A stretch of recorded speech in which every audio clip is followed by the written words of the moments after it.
Στην υγειά των ερωτευμένων με τη ζωή, που λαχταράνε να ζήσουνε, λαχταράνε να σωθούνε, που κοιτάνε τα πράγματα σαν να είναι η πρώτη φορά, στέκοντας με το στόμα ανοιχτό μπροστά στην ομορφιά.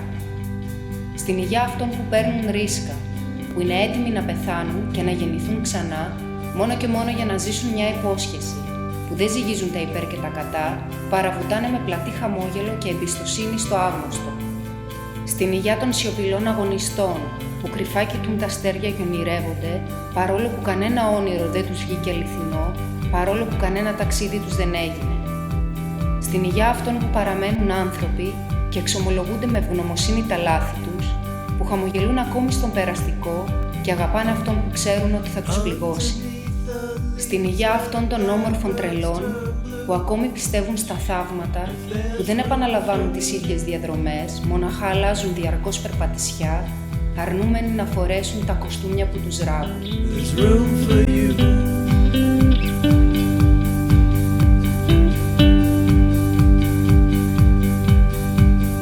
Place your ear to the ground, you hear